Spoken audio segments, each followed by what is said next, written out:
Okay students, तो continue करते हैं हमारे केस बेस्ड और लॉन्ग डिस्क्रिप्टिव क्वेश्चंस। ठीक है, ये भी काफी इंपॉर्टेंट क्वेश्चंस है, इसको भी नोट डाउन करना। कॉन्सेप्ट समझते समझते आंसर्स को, क्वेश्चंस को भी नोट डाउन करो, ताकि आपके पास भी ये आंसर क्वेश्चंस अवेलेबल रहे और उसको गो थ्रू करते रहो। ठीक है, शुरू करते हैं। सबसे पहले केस बेस्ड क्वेश्चंस आते हैं। केस बेस्ड क्वेश्चंस देख के बच्चे डर जाते हैं। मैं तो कहती हूँ कि ये जो क्वेश्चंस होते हैं सिंपलेस्ट क्वेश्चंस होते हैं, यहाँ पे आपको मेमोराइज करने की जरूरत नहीं होती। अगर आपने चैप्टर को समझा है ना, वीडियोस देख देख के भी आप कॉन्सेप्ट समझते हो और आपको वो याद भी रहता है कि ओके ये वाला कॉन्सेप्ट का मतलब ये था, मैंने ये वीडियो देख के समझा था। ठीक है, तो जो कॉन्सेप्ट समझ के बच्चे आते हैं ना, लर्न रट्टा नहीं करते बट समझ के आते, वो लोग आराम से ऐसे क्वेश्चंस को सॉल्व कर लेते हैं। ठीक है, इसके साथ कॉन्सेप्ट को समझ के थोड़ा बहुत आपको मेमोराइज करना पड़ता है, एटलीस्ट हेडर्स आपको पता होने चाहिए, तभी आप ये क्वेश्चन को सॉल्व कर पाओगे। क्या दिया है? Sana is a branch manager of ABC handcraft private limited, goal promote handlooms. ठीक है, तो यहाँ पे सना जो है वो क्या है, ब्रांच मैनेजर है। ठीक है, हैंडलूम्स कंपनी की। ठीक है, और वहां पे उसका गोल है कि हैंडलूम्स को प्रमोट करना। ठीक है, तो क्वेश्चन क्या पूछा गया है, विच फीचर ऑफ मैनेजमेंट, तो यहाँ पे कौन सा फीचर कवर हो रहा है मैनेजमेंट का, गोल ओरिएंटेड प्रोसेस। तो उसका गोल वो बता रही है कि मुझको क्या गोल अचीव करना है, इसलिए यहाँ पे फीचर जो हो रहा है कवर वो है गोल ओरिएंटेड प्रोसेस। सेकंड क्या कुछ पूछा गया है, level of management Sana belongs to, तो सना कौन से लेवल पे काम कर रही है, तो एक ब्रांच मैनेजर है, तो इसलिए वो मिडिल लेवल पे आती है, ना वो टॉप लेवल पे है। ठीक है, ना वो बॉटम लेवल पे काम कर रही है, वो एक ब्रांच मैनेजर है। ठीक है, तो कोई डिपार्टमेंट का स्टाफ होता है, मैनेजर होता है, हेड होता है, डिवीजन का हेड होता है, तो मिडिल लेवल पे आ जाता है, तो इसलिए वो मिडिल लेवल ऑफ मैनेजमेंट पे है। तो यहाँ पे आप स्टेटमेंट को पढ़ के समझ के नीचे के जो क्वेश्चन है उसको आंसर कर सकते हो, अगर आपको कॉन्सेप्ट क्लियरिटी है तो। ठीक है, फिर आते हैं लॉन्ग डिस्क्रिप्टिव क्वेश्चन पे। तो क्या पूछा गया है, explain any 5 features of management. ठीक है, तो कोई भी 5 फीचर्स ऑफ मैनेजमेंट आप एक्सप्लेन कर सकते हो। यहाँ पे मैंने कोई 5 हेडर्स लिखे हैं, इसके अगर आपको नोट्स चाहिए हेडर्स के अंदर का एक्सप्लेनेशन या एग्जाम्पल, तो आपको हमारे जो पूरे चैप्टर है उसको जो मैंने एक्सप्लेन किया उसके साथ नोट्स भी है, तो उससे आप अवेल कर सकते हो। अगर आपके पास इस मोमेंट पे टाइम नहीं है पूरा वीडियो देखने की, तो आप वीडियो को पॉज करके नोट को स्क्रीनशॉट कर सकते हो या फिर फास्ट फॉरवर्ड में वीडियो देख सकते हो, ताकि आपका जो पूरा चैप्टर है वो कवर हो जाए। क्योंकि हमारा यहाँ पे एम क्या है कि आपको मैक्सिमम आपकी तैयारी करके लेना है ना, आपको मैक्सिमम कंटेंट प्रोवाइड करना। तो इसलिए अगर आपको इसका फुल फ्लेज आंसर चाहिए तो आप वहां से निकाल सकते हो, नहीं तो फिर हेडर्स हमने दिए ही है, अंदर का कंटेंट आप एनसीईआरटी से भर सकते हो या हमारे वीडियोस के नोट से भर सकते हो, आपकी मर्जी है, बिल्कुल भी टेंशन लेने वाली बात नहीं है। सबसे सिंपल क्वेश्चन है। ठीक है, बच्चों को ये देख के लग रहा होगा कि मैम ये काफी सिंपल क्वेश्चंस है, लेकिन मैं आपको बता दूं कि बोर्ड एग्जाम में सिंपल ही क्वेश्चंस आते हैं। ठीक है, आप डर जाते हो कि पता नहीं बोर्ड एग्जाम में बहुत डिफिकल्ट कुछ आएगा। आपके जो प्रीलिम्स होते हैं स्कूल के, जो 2-2 3-3 प्रीलिम्स होते हैं, स्कूल बोल लो, जूनियर कॉलेज बोल लो, कहीं कहीं पे जूनियर कॉलेज बोला जाता है, 11th-12th को कहीं कहीं पे स्कूल ही बोलते हैं। इसलिए मैं जब भी स्कूल बोलती हूँ तो मुझे बोलते हैं मैम स्कूल नहीं है, कॉलेज में जाते हैं हम लोग। कॉलेज बोलते हैं तो बच्चे बोलते हैं हमारे इधर स्कूल बोलते हैं। तो ठीक है, जो भी है, जूनियर कॉलेज है, स्कूल है, तो जो भी आपकी स्कूल कॉलेज आपको प्री बोर्ड्स में क्वेश्चन पेपर देती है वो थोड़ा टफ बनाती है, ताकि आप जो है वो एकदम अच्छे से आपकी तैयारी हो सके। ठीक है, तो आप उस पेपर को देख के डरिए मत कि अरे यार इतना क्वेश्चन डिफिकल्ट डाले हैं, ये कैसे होगा, ये तो मैंने पढ़ा ही नहीं था, ये तो मैंने देखा ही नहीं कभी। तो ये आप मत सोचिए कि बोर्ड एग्जाम में भी ऐसे ही टफ। आधे बच्चे तो टेंशन में, एंजाइटी में ही गलत कर देते हैं आंसर्स को। ठीक है, तो आप ऐसा मत करो। कुछ कुछ बच्चों को आता भी है, लेकिन वो इतने एंशियस हो जाते हैं उस मोमेंट पे पेपर को देख के, अरे बोर्ड एग्जाम है, क्योंकि एक हाइप क्रिएट कर दिया है, डर बिठा दिया है मन में बच्चों के कि बोर्ड एग्जाम है तो मतलब हमें क्या है, मैक्सिमम स्कोर करना है ना, डिफिकल्ट पेपर आएगा, ऐसे कुछ कुछ चीजें बोल देते हैं, इधर उधर से सुन लेते हैं, लेकिन ऐसा बिल्कुल भी नहीं है। आप बिल्कुल भी स्ट्रेस मत लो। ये जो क्वेश्चंस हम दे रहे हैं वो वैसे ही टाइप के क्वेश्चंस आते हैं, सिंपल ही क्वेश्चंस आते हैं। प्री बोर्ड में अच्छी बात है कि थोड़े टफ क्वेश्चन स्कूल वाले बिठाते हैं, आपको आपसे करा के लेके, ताकि आप तैयारी आपकी अच्छी हो और बेहतर हो। ठीक है, तो बिल्कुल भी डरो मत, जो भी आपके सामने परोसा जा रहा है उसका फायदा उठाओ। ठीक है, उसको नोट डाउन किया करो, उस कॉन्सेप्ट क्लियरिटी करो, मेमोराइज करते चलो, है ना, क्वेश्चन आंसर्स को, और पेपर है जो ऐसे क्वेश्चन आ रहे हैं उसको बनाते चलो, तो आपका सब कुछ अच्छे से हो जाएगा, पूरा आप कवर कर पाओगे और आप मैक्सिमम स्कोर कर पाओगे एग्जाम में और अच्छे नंबर लेके आओगे। ठीक है, तो देखो मैंने क्या क्या यहाँ पे पॉइंट्स लिखे हैं, 5 फीचर्स लिखे हैं। तो goal oriented, pervasive, multi dimensional, work people operation, continuous process और डायनेमिक फंक्शन। तो ये जो सारे फीचर्स है ये हमने ऑलरेडी नोट्स में भी लिखे हुए हैं, है ना, और वन शॉट में भी कवर किए हैं, और ये सारे अभी हम लोग यहाँ पे भी लिख रहे हैं, ठीक है। फिर why is management gaining importance day by day. तो मैनेजमेंट क्यों इंपॉर्टेंस गेन कर रहा है, मैनेजमेंट क्यों हर एक ऑर्गेनाइजेशन ऑप्ट कर रहा है, हर ऑर्गेनाइजेशन में इन्वॉल्व होता है, क्यों इंपॉर्टेंट चीज है एक मैनेजमेंट, ये यहाँ पे पूछा गया। तो आपको इंपॉर्टेंस ऑफ मैनेजमेंट के जो भी हेडर्स है, पॉइंटर्स है, वो यहाँ पे लिखना है, उसके अंदर का एक्सप्लेनेशन आपको आपके वर्ड्स में भी आप एक्सप्लेन कर सकते हो, बिल्कुल भी कोई परेशानी, आप एग्जाम्पल डाल के बना के भी एक्सप्लेन कर सकते हो, वो और अच्छा दिखता है, लेकिन सही होना चाहिए, ठीक है, तो वो करिए। तो यहाँ पे तो हमने लिखे हुए हैं हेडर्स, तो वैसे भी कर सकते हो, या फिर आप नोट से भी जैसे हमने जो प्रोवाइड किया उससे भी आप बना के लिख सकते हो। क्या है अचीव ग्रुप गोल्स, तो हमारा जो मैनेजमेंट है वो ग्रुप गोल को अचीव करता है, ठीक है, सब लोग मिलके गोल्स को अचीव करते हैं।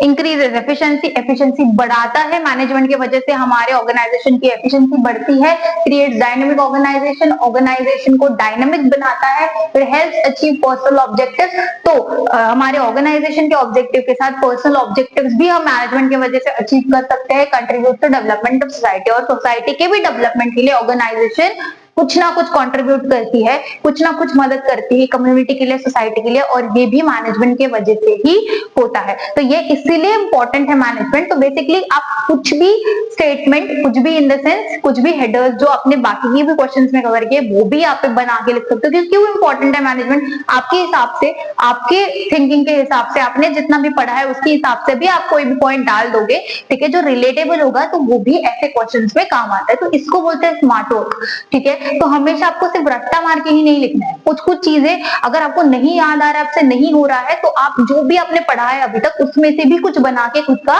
लिख सकते हो, तो आपको एटलीस्ट हाफ मार्क्स, 1/4, ठीक है, उतने तो मार्क्स मिलेंगे, ठीक है। फिर है explanation, explain any 5 characteristics of coordination. Integrate group efforts, तो हमें यहाँ पे कोऑर्डिनेशन की कैरेक्टरिस्टिक्स लिखना है। तो यहाँ पे मैंने टिप्स और ट्रिक्स का जो वीडियो है वहां पे भी बताया, ऐसे जब क्वेश्चन बनते हैं ना, तो आपको पहले कोऑर्डिनेशन का डेफिनेशन लिखना है और फिर कैरेक्टरिस्टिक्स के हेडर्स लिख के उसको एक्सप्लेन करना है, ठीक है। यहाँ पे मैंने सिर्फ पॉइंट्स लिखे, लेकिन आप जो पेपर लिखते हो तो आपको पहले डेफिनेशन लिखना है कोऑर्डिनेशन का, फिर उसके हेडर्स लिखो और उसको एक्सप्लेन करो। एक्सप्लेन करते हुए आप 2 लाइन में एक्सप्लेन कर सकते हो, और नीचे आप एग्जाम्पल्स दे सकते हो। अगर आपको कोई एग्जाम्पल नहीं सूझ रहा है तो कोई बात नहीं, लेकिन जो जो हेडर्स के आपको एग्जाम्पल आ रहे हैं, सूझ रहे हैं, तो उसकी डालो एटलीस्ट, तो वहां पे आप मैक्सिमम, आप अलग आपका पेपर दिखता है बाकी बच्चों से और आप मैक्सिमम स्कोर कर पाते हो, ठीक है। यहाँ पे भी अगर मैनेजमेंट का कुछ भी पूछा गया, इंपॉर्टेंस ऑफ मैनेजमेंट पूछा गया, फीचर्स ऑफ मैनेजमेंट पूछा गया, तो उसका मैनेजमेंट का पहले डेफिनेशन लिखो और फिर फीचर्स ऑफ मैनेजमेंट को लिखना शुरू करो, उसके हेडर्स लिखो और एक्सप्लेनेशन लिखो, एक्सप्लेनेशन के साथ साथ एग्जाम्पल्स भी लिखो। उतना ऐसे इतना ये पैटर्न आप फॉलो करोगे ना, आपका पेपर काफी अच्छा दिखेगा, प्रेजेंटेबल दिखेगा और मैक्सिमम स्कोर कर पाओगे। तो यहाँ पे कोऑर्डिनेशन की कैरेक्टरिस्टिक क्या क्या हमने लिखा है, और भी है, लेकिन हम लोगों ने 5 यहाँ पे लिखे हैं, 5 पूछे गए, तो आप 1-2 पॉइंट एक्स्ट्रा लिखोगे तो बहुत अच्छी बात है, ठीक है, ज्यादा बेनिफिट हो सकता है। अगर एक आध पॉइंट अगर गलत हो गया या कुछ भी है तो वहां पे कंसिडर किया जाता है बहुत बार। इंटीग्रेट ग्रुप एफर्ट्स, तो कोऑर्डिनेशन की वजह से ग्रुप एफर्ट्स को वो एक साथ लेके आता है, इकट्ठा करता है, कि कोऑर्डिनेशन किसी एक इंसान का, एक इंडिविजुअल का काम नहीं होता, ये यहाँ पे ग्रुप की जरूरत पड़ती है, मल्टीपल लोग इन्वॉल्व होते हैं जब कोऑर्डिनेशन की बात आती है तो, ठीक है। फिर एंश्योर यूनिटी ऑफ एक्शन, तो यहाँ पे फिर से वैसी वही बात हो गई कि यहाँ पे यूनिटी ऑफ एक्शन दिखता है, इंडिविजुअल लेवल पे यहाँ पे कोऑर्डिनेशन नहीं कर पाते, हमें मल्टीपल लोग यहाँ पे इन्वॉल्व होते हैं, यूनिटी होती है। फिर है कंटिन्यूअस प्रोसेस, तो कोऑर्डिनेशन जो है वो कहीं पे भी रुकता नहीं है, वो कंटिन्यू ऑनगोइंग प्रोसेस होता है। फिर है परवेसिव एट ऑल लेवल, तो कोऑर्डिनेशन ऐसा है नहीं कि यहाँ एक ही जगह पे यूज होता है, 2 ही जगह पे यूज होता है, परवेसिव है, बहुत सारे जगह पे, अलग अलग लेवल पे, अलग अलग ऑर्गेनाइजेशन में, हर जगह पे कोऑर्डिनेशन का इस्तेमाल हम कर सकते हैं, ठीक है। फिर है रिस्पॉन्सिबिलिटी ऑफ ऑल मैनेजर्स, तो कोऑर्डिनेशन जो है वो एक मैनेजर फॉलो कर रहा है तो कोऑर्डिनेशन नहीं हो पाएगा, ठीक है। तो जितने भी मैनेजर्स है जो यहाँ पे इन्वॉल्व है, सबको कोऑर्डिनेशन में इन्वॉल्व होना है और कोऑर्डिनेशन सबको करना है, तभी ही ये हम प्रॉपरली इसको अचीव कर पाएंगे। ठीक है, जो मोटिव है कोऑर्डिनेशन का वो अचीव हो पाएगा। तो इसीलिए ये रिस्पॉन्सिबिलिटी एक मैनेजर की नहीं है, सारे मैनेजर्स की, कि एक दूसरे के साथ कम्युनिकेट करना, एक दूसरे को कोऑर्डिनेट करना। एक भी मैनेजर यहाँ पे इन्वॉल्व नहीं होता है, ठीक है, ये प्रोसेस को फॉलो नहीं करता है, तो वो कोऑर्डिनेट नहीं कर रहा है, और कोऑर्डिनेशन ये जो पर्टिकुलर मोटिव है वो पूरा नहीं हो पाता। ठीक है, आई होप आपको ये 5 पॉइंट क्लियर हो गए होंगे। और भी पॉइंट्स आप वो भी लिख सकते हो और इसको आपके हिसाब से एक्सप्लेन भी कर सकते हो। फिर है at which level of management does directing take place.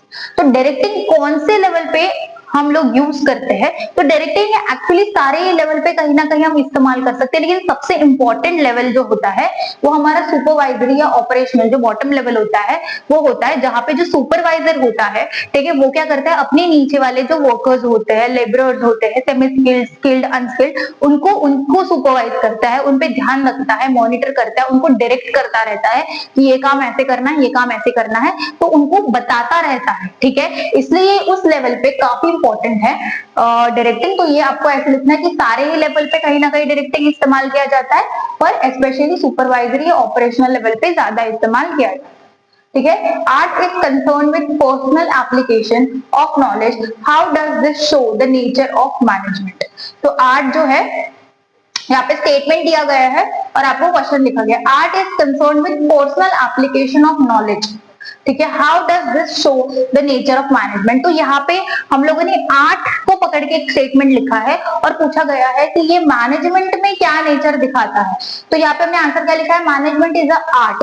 तो आपको जैसे मैनेजमेंट इज आर्ट, साइंस और प्रोफेशन, ये जो क्वेश्चन है उसमें से ये एक स्टेटमेंट बनाया गया है, तो आपको इसको ऐसे वे में लिखना है, management is art because managers apply knowledge, ठीक है, in a personalised and creative way to achieve result. तो हमने आर्ट में पढ़ा है कि आर्ट में क्या होता है कि एक पर्टिकुलर मैनेजर को उस पर्टिकुलर चीज का नॉलेज होता है, जो भी उसका जॉब रोल है, और उस नॉलेज के साथ वो अपने वे में जो भी सिचुएशन उसके सामने आती है, जो भी सिनेरियो उसके सामने आता है, उस हिसाब से, सिचुएशन के हिसाब से अपनी क्रिएटिविटी लगा के, है ना, अपना जो भी इनोवेशन है, आइडियाज है, उसको लगा के उस पर्टिकुलर सिचुएशन को वो टैकल करता है, उस सिचुएशन को वो ठीक करता है या कैरी आउट करता है। ठीक है, तो इसलिए आर्ट का मतलब क्या होता है कि देखो हर एक इंसान अलग अलग होता है।